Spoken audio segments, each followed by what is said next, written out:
am ready. GMA Weather. Serbisyong totoo ng GMA News.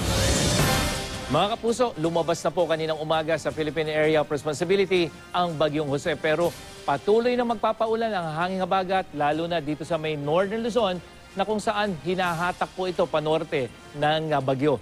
Bukod sa ulan, hindi pa rin ligtas para sa maliliit na sakyang pandagat na pumalaot diyan naman sa seaboards ng Central at Northern Luzon, na kung saan nakataas pa rin ang gale warning ng Pag-asa. At sa mga taga Ilocos, patuloy na maging I am ready dahil magiging maulan pa rin po dyan hanggang bukas na ng umaga. Pero sa hapon, posible nang humina ito.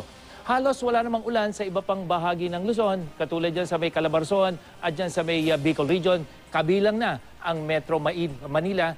Maulap po bukas at posible yung mga pag-ambon. Pero sa mga susunod na araw hanggang Martes po yan, maganda na ang inaasahang magiging lagay ng panahon.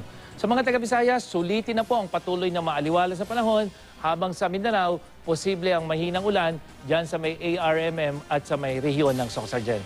Sa Facebook, nagtanong si Sati Duwaman kung ano ba ang pinagkaiba ng low pressure area sa hanging habagat at ano ang madalas na may mas malakas na pagulan.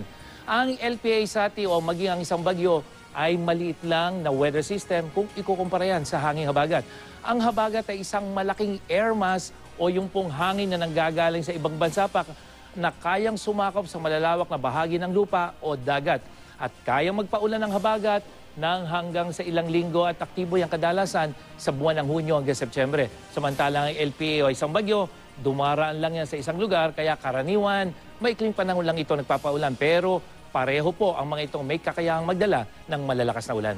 At yan ang latest mula sa GMA Weather. Ako po si Nathaniel Cruz. Magplano para sigurado. I am ready. Serbisyong totoo ng GMA News.